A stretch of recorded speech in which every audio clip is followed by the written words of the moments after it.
신명기 22장 9절부터 12절 봉독하겠습니다.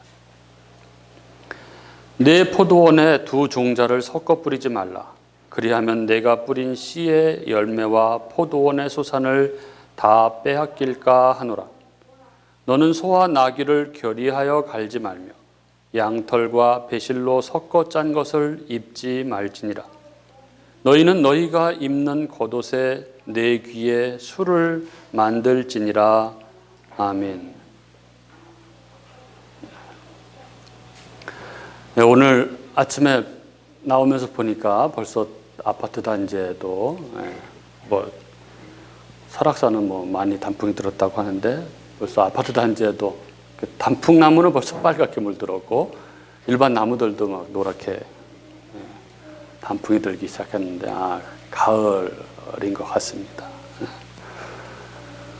지난 월요일 우리 형님 부부와 같이 또 이렇게 당일로 여행을 다녀왔는데 새벽에 일찍 출발해서 다녀왔는데 속초 강릉 쪽으로 여행을 다녀왔습니다. 보니까 벌써 들판이 누렇게 벌써 익어가고 있더라고요. 물들기 시작했습니다. 언제부턴가 저는 이렇게 가을이 좋습니다. 어렸을 때는 가을을 좋아하진 않았는데 이제 가을이 좋습니다. 그 황금색 벌판 이런 것들을 보면 얼마나 가슴이 따뜻해지는지 그 원숙함 이런 것들이 느껴지는 것 같습니다. 그리고 이렇게 진하게 물든 가을에 단풍이라든지 감나무 붉게 물든 그 감나무의 모습, 그 감들의 모습 이런 것들이 언제부턴가는 굉장히 좋아진 것 같습니다. 이번 여행하면서 어디 여행을 가면은 시장 구경하는 게 재미있지 않습니까? 이번에도 속초 강릉을 가면서 시장에 다 들렸는데 강릉시장에 이렇게 쭉 다니면서 구경을 했는데 특별히 과일들이 눈에 많이 들어왔습니다. 지난 주일에 이렇게 우리가 연시 또 우리 대추 이런 거를 또 봐서 그런지 그런 것들이 더 눈에 들어왔는데 거기에도 이렇게 그 사과대추라고 하나요? 이렇게 굵은 사과대추가 아주 붉게 물든 이런 사과대추가 눈에 들어왔는데 그걸 보면서 떠올랐던 시가 있습니다.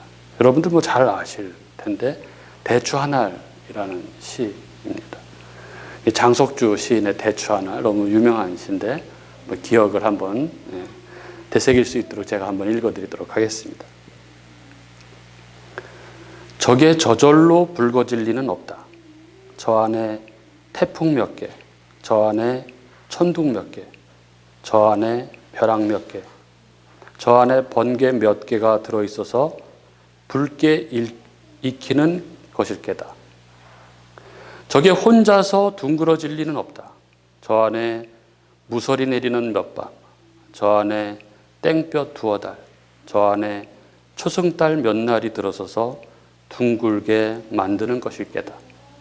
대추야 너는 세상과 통하였구나. 처음 이 시를 접했을 때 시인은 이 정도는 돼야지 시인이지 이런 생각을 하면서 숨이 멎을 것 같은 그런 감동이 밀려왔었는데 2009년 이 광화문 교보생명 빌딩에 보면은 광화문 글판이라고 이렇게 대형 간판 거기에 이렇게 글이 올라오는 게 있는데 2009년에 이 글이 올라와서 아주 더 유명해졌던 그런 시입니다. 그러니까 인생을 아는 사람이 보는 그 사물에 대한 통찰, 그 사물 안에서 진리를 보는 이 시인의 통찰력이 정말 너무나 멋진, 그래서 감동을 받았던 그런 시인데 이제는 이런 대추 하나에도 이것에 배어있는 세월, 인생 이런 것들에 대해서 느낄 수 있는 그런 나이가 되지 않았나 이런 생각을 합니다. 왜 갑자기 시 이야기를 하고 그러느냐 이런 생각이 드실지 모르겠는데 제가 시골 출신이라서 이게 농촌 풍경 뭐 이런 거에 대한 좀 특별한 감성이 있습니다. 그리고 오늘 말씀 또한 이 농사에 대한 말씀으로 시작되죠. 씨를 섞어서 뿌리지 말라. 소와 나귀를 결의해서 갈지 말라. 뭐 이런 이야기가 나옵니다. 오늘 말씀은 하나님께서 이스라엘에게 농사를 어떻게 지어야 하는지, 의복의 천을 어떻게 짜야 하는지에 대한 지침들을 통해서 하나님 백성들의 중요한 삶의 지침들을 가르쳐주고 계신 그러한 장면입니다. 오늘 이 말씀을 통해서 하나님께서 당신 백성들의 삶 속에서 가르치시기를 원하셨던 것이 무엇인지 우리 각자가 하나님의 음성을 듣는 그런 귀한 시간이 될 수 있기를 바랍니다. 오늘 이 본문에는 4가지 이야기가 나옵니다. 첫 번째는 포도원에 두 종자를 섞어서 뿌리지 말라 하는 것이고, 두 번째는 소와 나귀를 함께 결의하여 갈지 말라 하는 것이고, 세 번째는 양털과 배실로 섞어 짠 것을 입지 말라 하는 것이고, 네 번째는 겉옷 내 귀에 술을 만들라 하는 이런 명령입니다. 우리는 성경에서 이런 구절을 보게 되면 이 구절들이 무엇을 의미하는지 쉽게 가늠하기 어렵습니다. 아마 많은 사람들은 속으로 그렇게 생각할지 모릅니다. 뭐 이스라엘 사람들 농사 짓는 거하고 나하고 무슨 상관이 있지? 뭐 이런 생각을 할 수 있죠. 과연 하나님께서 이스라엘 백성들에게 이런 농사 방법을 가르쳐 주시기 위해서 이 말씀을 하고 계신 것일까? 어떻습니까? 왜냐하면 이 말씀을 농사 방법에 대한 하나님의 말씀이라고 생각한다면 다 맞는 이야기가 아니기 때문에 그렇습니다. 농사법에서는 이 섞어 뿌리는 게 더 좋은 경우도 있는 것이죠. 흔히 이렇게 섞어 뿌리는 농사법을 혼작이라고 하죠. 섞어짓기라고 합니다. 섞어짓기란 두 종류 이상의 작물, 곧 생애 주기가 같거나 비슷한 몇 종류 씨를 섞어서 뿌리는 경우를 말하죠. 즉 서로 보완적인 작물들을 서로 섞어서 심으면 작물의 성장과 수확을 더욱 높일 수가 있습니다. 예를 들어서 이 콩과 같이 거름을 스스로 만드는 그런 작물 옆에다가 거름을 많이 필요로 하는 그런 옥수수 같은 것을 심으면 거름을 절약할 수 있고 땅의 지력도 유지할 수가 있는 것이죠. 그래서 옥수수하고 콩하고 같이 심는 거 여러분 많이 보셨을 것입니다. 또 햇볕을 좋아하는 식물과 햇볕을 싫어하는 식물도 같이 심으면 훨씬 좋죠. 또 뿌리를 깊게 내리는 식물과 뿌리를 또 얕게 뻗는 식물도 함께 심으면 효과를 볼 수 있습니다. 그리고 우리가 일상생활 가운데 흔히 볼 수 있는 것 중에 뭐 농사가 아니더라도 이게 비탈면, 이렇게 뭐 도로를 건설할 때 산을 깎아서 이렇게 건설하면은 이 비탈면이 생기는데 이게 비가 오면은 유실되지 않도록 녹화를 할 때 뭐 많은 종류의 씨앗을 한꺼번에 섞어서 뿌리죠. 그래서 서로 보완해서 그 비탈면을 이렇게 잘 붙잡을 수 있도록 그렇게 하는 것이죠. 그래서 이 씨앗을 섞어 뿌리는 것이 다 해로운 것은 아닙니다. 그럼 우리는 오늘 본문의 이 말씀들을 어떻게 해석하고 이해해야 할까요? 오늘 말씀의 의미를 바르게 이해하기 위해서 우리는 이제 살펴볼 것들이 있습니다. 먼저 이 여러 번역본들을 한번 살펴볼 필요가 있습니다. 우리 개역개정 성경에는 내 포도원의 두 종자를, 이 구절을 한번 보겠습니다. 내 포도원의 두 종자를 섞어 뿌리지 말라. 그리하면 내가 뿌린 씨의 열매와 포도원의 소산을 다 빼앗길까 하노라, 이렇게 되어 있죠. 여기서 이 빼앗길까 하노라, 이 히브리어로 펜티크다시라는 요 부분을 아주 한글 번역본들은 아주 다양하게 번역을 하고 있습니다. 이 표준 새 번역은 뭐라고 번역했냐면 성물이 되어 먹지 못한다, 이렇게 번역을 하고 있죠. 공동 번역은 보면은 너희는 포도원에 다른 씨를 뿌리지 말라. 씨를 뿌려 거둔 곡식과 포도 소출이 모조리 손도 댈 수 없게 되리라, 이렇게 번역을 했습니다. 그리고 현대인의 성경을 보면은 더 애매하게 번역을 했는데, 여러분은 포도원에 다른 작물을 재배하지 마십시오. 만일 그렇게 하면 여러분이 그 작물과 포도를 다 제사장에게 압수당할 것입니다. 이렇게 번역을 했습니다. 한글 성경의 경우 전반부에 이 두 종류의 씨를 섞어 뿌리지 말라는 것은 다 동일하게 번역을 했지만 섞어 뿌릴 경우의 결과에 해당하는 이 후반부, 이 빼앗기다, 이 후반부는 이 빼앗기다, 성물이 되어 못 먹는다, 손도 못 대게 된다, 제사장에게 빼앗긴다 등으로 이 뉘앙스가 다 다르게 번역을 했습니다. 그런데 영어 성경의 경우, 영어 역본의 경우는 다 똑같이 이 defile이라는 단어를 사용했습니다. 뭐 KJV도 그렇고 킹 제임스 버전이죠. 그리고 NIV 성경도 똑같이 defile로 번역을 했습니다. 즉 더럽혀지지 않기 위해서 섞어 뿌리지 말라 이런 의미로 번역을 한 거죠. defile이 더럽히다 이런 의미인 것이죠. 그러니까 디파일로 번역된 히브리어 이 티크다시는 거룩하다, 구별되다라는 이 카다시라는 동사의 미완료형입니다. 그러니까 더럽혀진다는 것은 거룩을 손상시킨다는 의미인 것이죠.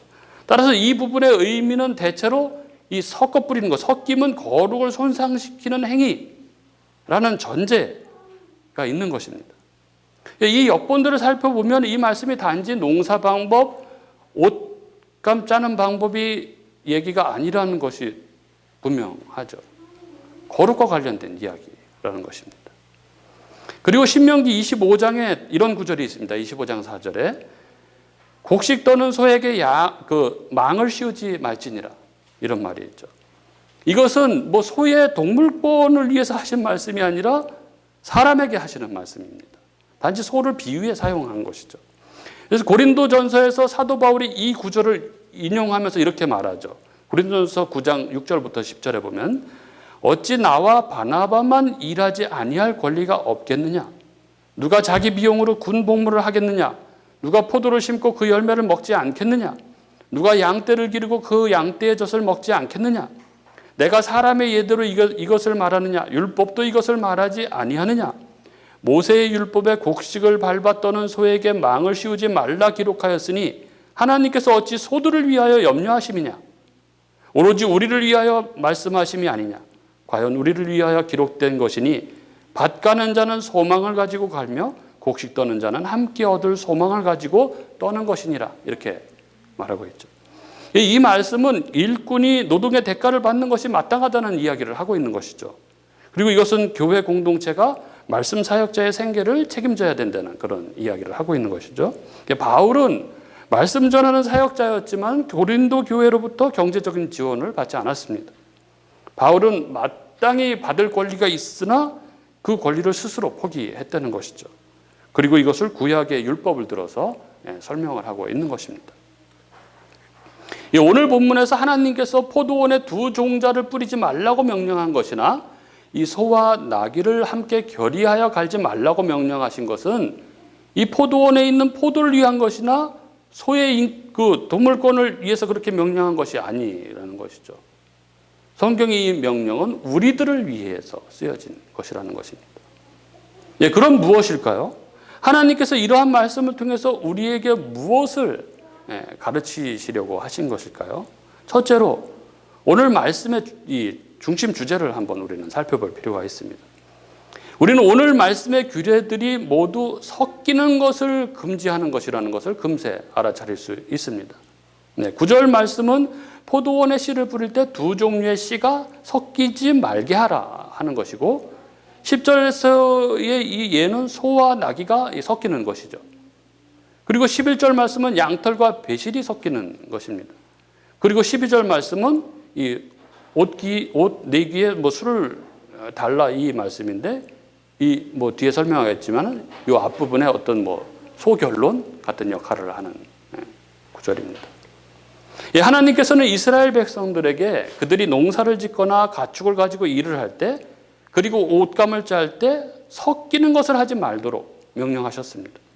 즉 이 말씀이 우리에게 제시해 주는 바는 하나님께서는 섞이는 것을 싫어하신다 하는 것입니다. 그러면 구체적으로 하나님께서는 무엇을 섞이지 말라고 말씀하시는 것일까요? 무엇이 섞이는 것을 싫어하는 것인지를 알기 위해서 우리는 10절을 중심적으로 한번 살펴보도록 하겠습니다. 10절이 이렇죠. 너는 소와 나귀를 결의하여 갈지 말며, 이렇게 되어 있습니다. 여기서 결의하다라는 말은 함께, 동시에, 이런 뜻입니다. 그러니까 쉽게 말하자면 짐승에게 쟁기를 메어서 밭을 갈 때 소와 나귀를 함께 메어서 사용하지 말라, 이런 뜻인 것이죠. 쟁기를 메어서 밭을 갈 때 동물을 사용하는 방식은 우리나라의 전형적인 예처럼 한 마리의 짐승에다가 이 쟁기를 매는 방법이 있고, 두 마리를 동시에 묶어서 쟁기를 달아서 사용하는 경우가 있죠. 이 경우는 지금 뒷부분을 이야기하는 것이죠. 두 마리를 함께 쟁기를 달아서 사용하는 것이죠. 즉, 두 마리의 짐승을 함께 묶어서 밭을 갈 경우에 소 두 마리나 나귀 두 마리로 하려는 것이죠. 근데 이걸 섞어서 소하고 나귀를 이렇게 하지 말라. 그렇게 해서 밭을 갈지 말라. 이렇게 하시는 말씀입니다. 소와 나귀를 왜 같이 묶어서 사용하면 안 되는지, 그에 대한 힌트는 소와 나귀가 각각 무엇을 대표하는 것인지에 있습니다. 소는 하나님께 제물로 드려지는 대표적인 짐승입니다. 짐승의 이 구별법에 의하면 소는 정결한 짐승의 대표라고 할 수 있습니다. 성경에서 이 정결한 짐승은 보통 하나님의 백성인 이스라엘을 상징합니다. 그러면 나귀는 무엇입니까? 나귀는 부정한 짐승의 대표입니다. 우리가 그 21장 앞에서 첫 번째 할 때 미해결 살인 규례에서 들었듯이 나귀는 부정한 짐승의 대표자입니다. 그리고 성경에서 부정한 짐승은 보통 이방인들을 상징하는 것이죠. 그래서 사도행전에서 베드로에게 이방인들에게도 복음의 길이 열렸다는 것을 가르치시기 위해서 하늘에서 광주리가 내려왔을 때 그 광주리에 부정한 짐승들이 가득했던 것을 우리는 기억하실 것입니다. 그러니까 오늘 여기 소와 나귀를 결의하여 갈지 말라는 것의 의미는 정한 짐승과 부정한 짐승을 함께 묶어서 밭을 가지 말라, 이런 뜻이고, 정한 짐승과 부정한 짐승이 각각 이스라엘과 이방인을 가리키는 것이기 때문에 이 둘을 한 멍에에 묶어서 결의하여 밭을 가는 것은 사실상 통혼을 의미하는 것입니다. 즉, 하나님께서는 밭을 갈 때에 이 정한 짐승과 부정한 짐승을 함께 묶어서 갈지 못하게 하심으로써 이스라엘 백성들이 이방인들과 섞여서는 안 된다는 사실을 생활 속에서 가르치셨습니다. 그리고 이 섞이지 못하게 하신 규례가 다른 방도로 똑같이 표현되고 있는 것이죠.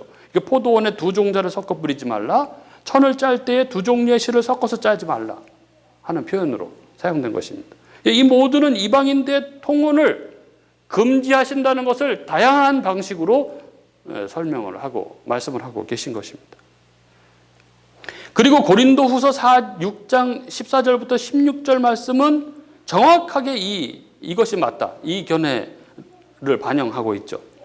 이 부분은 불신자와 결혼하는 것을 이런 방식으로 표현합니다. 고린도후서 6장 14절부터 6절, 너희는 믿지 않는 자와 멍에를 함께 매지 말라, 이렇게 적고 있죠. 의와 불법이 어찌 함께하며 빛과 어둠이 어찌 사귀며 그리스도와 벨리알이 어찌 조화되며 믿는 자와 믿지 않는 자가 어찌 상관하며 하나님의 성전과 우상이 어찌 일치가 되리요? 우리는 살아계신 하나님의 성전이라, 이렇게 적고 있습니다. 바로 오늘 본문에 정결한 짐승과 부정한 짐승을 한 멍에에 묶는 것에 정확하게 해당되는 말씀입니다. 그러니까 고린도후서 말씀을 보면 신명기 22장의 정결한 짐승과 부정한 짐승을 한 멍에 아래 묶는 것은 다름 아닌 신자와 불신자가 통혼하는 것을 말하고 있는 것입니다. 그리고 이 구절이 통혼을 의미한다는 또 다른 확실한 증거는 이 신명기 22장 9절부터 11절 말씀과 병행 구절인 레위기 19장 19절 말씀에서 아주 더욱더 분명하게 드러납니다. 레위기 19장 19절 말씀을 제가 읽어드리겠습니다. 너희는 내 규례를 지킬지어다. 내 가축을 다른 종류와 교미시키지 말며 내 밭에 두 종자를 섞어 뿌리지 말며 두 재료로 직조한 옷을 입지 말지며, 이렇게 적혀 있죠. 레위기 19장 19절에는 신명기 22장 이 말씀과 똑같은 내용 세 가지가 그대로 등장합니다. 신명기에 포도원에 씨를 섞어 뿌리지 말라 한 것을 레위기는 내 밭에 두 종자를 섞어 뿌리지 말라 이렇게 말씀하고 있고, 신명기에서 양털과 배실을 섞어 짠 것을 입지 말라 한 것을 레위기에서는 두 재료로 직조한 옷을 입지 말지며 이렇게 적고 있죠. 둘 다 같은 이야기를 하고 있는데 신명기가 좀 더 구체적이고 레위기는 좀 더 포괄적으로 적고 있습니다. 그런데 여기에서 우리의 주의를 끄는 것은 세 번째죠. 소재가 같습니다. 짐승 혹은 육축이 등장합니다. 하지만 한 가지만 다르죠. 신명기에는 결의하여 갈지 말라 이렇게 되어 있고, 레위기는 육축을 교합하지 말라 이렇게 말씀하고 계신 것이죠. 따라서 우리는 이 결의하여 간다는 것이나 교합하는 것이 같은 주제라는 것을 우리는 알 수 있습니다. 사실 이 이야기는 우리에게 이 성적인 결합, 곧 결혼에 대해서 말씀하고 있는 것입니다. 그럼 왜 하나님께서는 이렇게 이스라엘에게 이방인, 불신자와의 통혼을 금지시키고 계신 것일까요? 이는 결혼의 기본적인 속성과 아주 밀접한 관계가 있습니다. 결혼이라는 것은 애초에 하나님께서 하나님의 뜻을 이룰 수 있는 기관으로 세우신 것이죠. 하나님의 뜻을 이루어가는 장치로 세우신 게 결혼입니다. 하나님께서 직접 세우신 기관이 두 가지가 있죠. 가정과 교회입니다. 이 가정, 결혼은 하나님께서 하나님의 뜻을 실현하기 위해서 하나님이 세우신 장치입니다. 하나님께서 아담과 하와에게 처음 이 결혼제도를 창설하실 때 이 결혼제도를 창설하신 하나님의 목적이 무엇인지 나오죠. 남자가 홀로 독처하는 것이 선하지 못하기 때문이라고 적고 있습니다. 남자 혼자서는 하나님의 뜻을 이루지 못하는 상황이었기 때문에 결혼이라는 것을 만드셨다는 것입니다. 하나님께서 이 결혼이라는 제도를 이 땅에 세우신 이유는 돕는 배필, 즉 함께 힘을 합하여 공조해서 하나님이 원하시는 나라를 이루어가는 그 조력자와의 그 공동체를 통해서 하나님 나라를 이루어가도록 하는데 그 목적이 있습니다. 이따 오후 시간에 성경 공부도 똑같은 이야기인데 아주 묘하게 똑같이 겹쳤습니다. 이걸 문화명령이라고 하죠. 다시 말하자면 결혼이란 원래 사람이 자신의 복리를 위해서, 자신의 행복을 위해서 좋은 남편, 좋은 아내를 얻어서 자식 낳고 행복하게 살기 위해서 이 땅에 존재하게 된 것이 아니라 하나님께서 이 결혼과 가정을 통해서 하나님 나라를 이루어 가시기 위한 목적이었다는 것입니다. 따라서 참 하나님 백성들은 응당 자신의 결혼을 통해서 이것을 이루어 가는 것이죠. 이것은 자신의 행복을 포기하고 강제로 하나님의 명령을 따라 싫은 결혼을 하라 이런 뜻이 아니고, 하나님 나라의 백성은 자기 욕망을 따라, 자기 편협한 이기주의를 따라 자기 눈에 좋은 대로 남편과 아내를 취하는 것이 아니라 하나님께서 이루고자 하시는 가정을 만들 수 있는지를 염두에 두고 결혼을 해야 한다는 것입니다. 그래서 제가 전에도 청년들한테 늘 하는 얘기가, 복음을 알기 전에는 결혼도 하지 말라. 결혼이 뭔지를 알고 결혼을 하는 것이 중요하다고 늘 얘기했습니다. 그런데 이방인과의 결혼은 어떻습니까? 이것은 애초부터 결혼의 목적 그 자체를 상실할 수밖에 없는 결혼입니다. 노아의 시대가 그랬지 않았습니까? 여자의 후손들이 뱀의 후손들과 자기의 눈에 좋은 대로 아내를 취했을 때 그 여자의 후손들은 모조리 타락하고 말았습니다.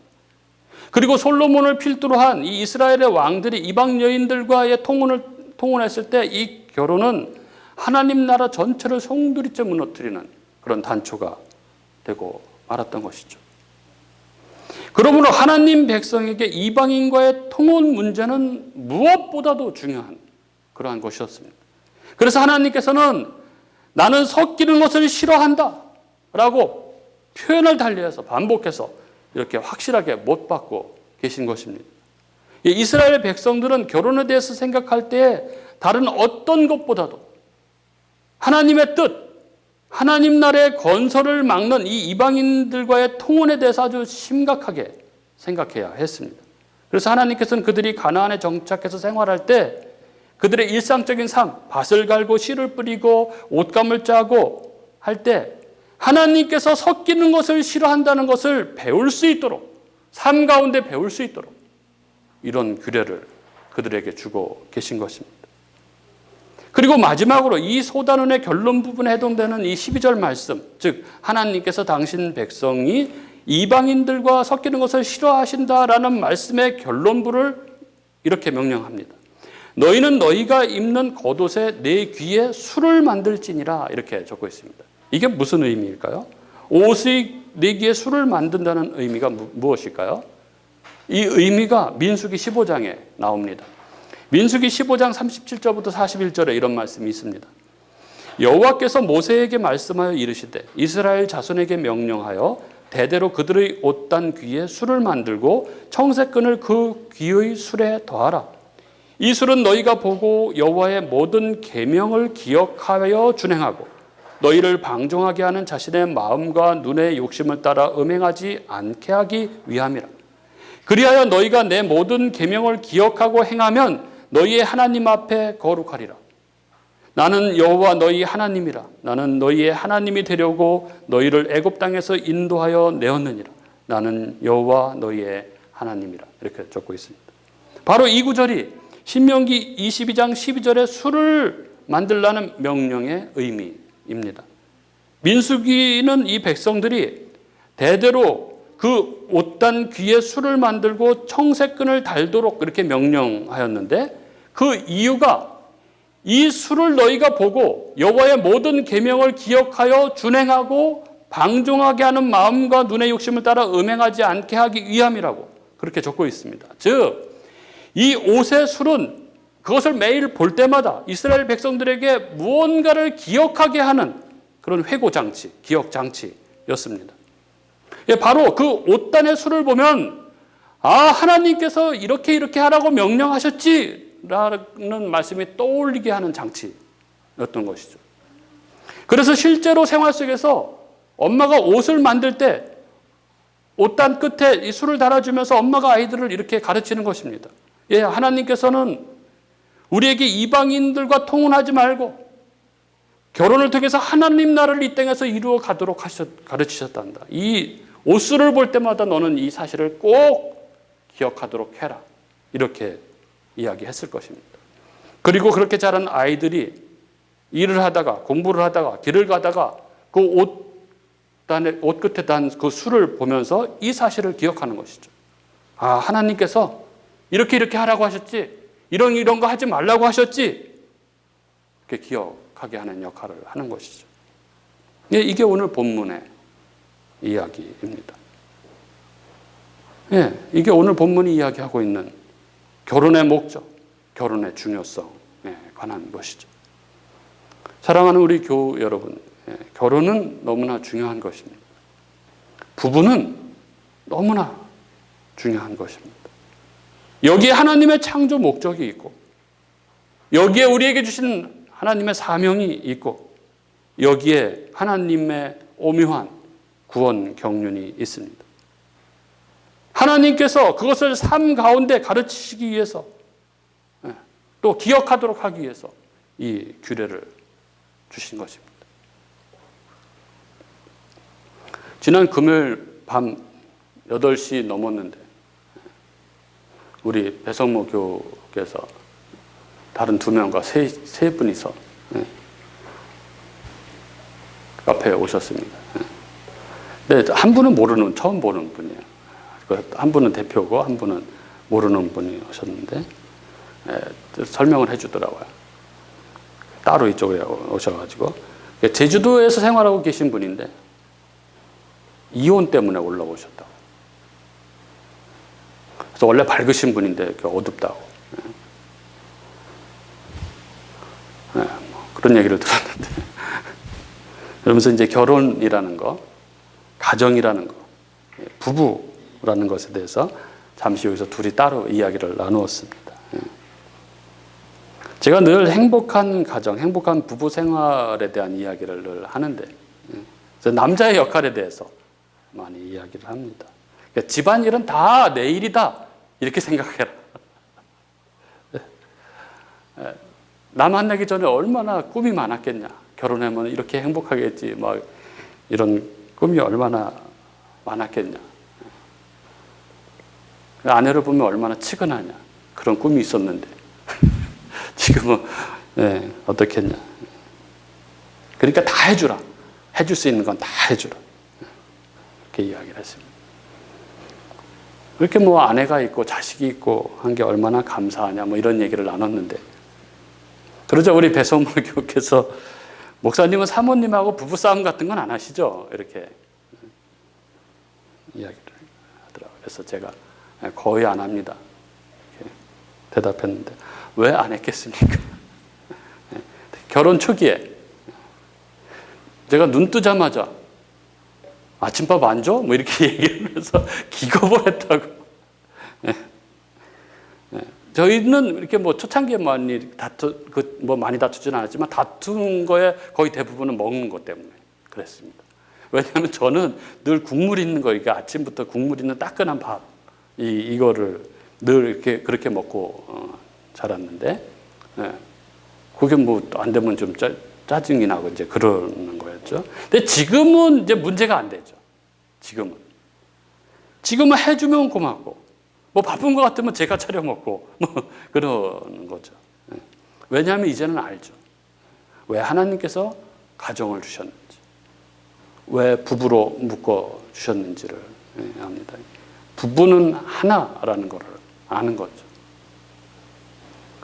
둘이 아니라 하나라는 거죠. 그래서 너와 내가 아니라 너와 내가 하나라는 거죠. 그래서 내 반쪽이라는 거죠. 막 이상한 모습이 보이는데 저게 그 사람이 아니라 내 반쪽의 이상함이라는 것을 아는 거죠. 창세기에 아담이 하와를 보고 너는 뼈 중에 뼈요 살 중에 살이라고 이게 얘기를 하잖아요. 그게 너는 나다 이런 얘기잖아요. 그래서 너와 내가 아닌 우리라는 것을 압니다. 그것을 인정하기 때문에 제 모습이기 때문에 제가 그런 거죠. 제가 그런 거죠. 그렇게 서로를 도와 거룩을 이루어 가도록 나의 단점을 너무나 잘 알고, 그래서 그걸 지적해주고, 그게 아프지만 그것을 그렇게 해서 고쳐가는, 그 하나님의 경륜 안에 있는 장치가 바로 부부라는 거. 저번에도 말씀드렸지만 다 주어도 손해가 아닌 게 부부인 거죠. 왜냐하면 하나이기 때문에 그런 것이죠. 그렇게 서로 도와가며 아름답게 익어가는 게 부부입니다. 노란 황금 벌판이 아름다운 것처럼 그게 아름다운 것이죠. 붉게 익은 대추처럼 그렇게 둥글게 다듬어져 가는 게 바로 부부입니다. 이번 말씀을 준비하면서 우리 교우님들에게 하나 제안하고 싶은 것이 생각이 났습니다. 바로 우리 각 가정에도 이 겉옷 내 귀에 술을 달자 하는 것입니다. 즉 우리 각 가정과 부부의 기억장치를 마련하자 하는 것이죠. 어떤 것을 기억장치로 삼으면 좋을까요? 그것은 제가 생각할 때 내가 내 남편 혹은 내 아내를 볼 때 내가 가장 싫어하는 것, 내가 그것만 보면 너무 싫은 것, 그것이 우리 가정의 옷끝에 단 술이다 라고 그렇게 여기는 것입니다. 그래서 그것만 볼 때마다, 그게 보일 때마다 생각하는 것이죠. 우린 부부지. 하나님께서 우리를 거룩한 하나님 백성으로 만들어 가시기 위해서 묶어준 우리가 부부지. 우리는 한 몸이지. 저게 바로 나지. 그런 기억을 할 수 있도록 하자는 것입니다. 하나님께서는 오늘 우리에게 섞이는 것을 금지하도록 하셨습니다. 이방인과의 통혼을 금하신 하나님의 말씀과 또 이것을 생활 속에서 가르치시고 또 이것을 잊지 않도록 술을 달도록 하신 이 장면 말씀 속에서 당신 백성들을 하나님 나라로 이끌어 가시기 위한 하나님의 깊으신 사랑을 우리는 보게 됩니다. 우리들이 이 말씀들을 잘 기억함으로 우리의 결혼이, 우리의 가정이, 또 우리 자녀들의 결혼과 가정이 주님의 언약 안에서 이루어지고 그렇게 아름답게 익어가는 그런 저희들이 될 수 있도록 있기를 주님의 이름으로 축복합니다.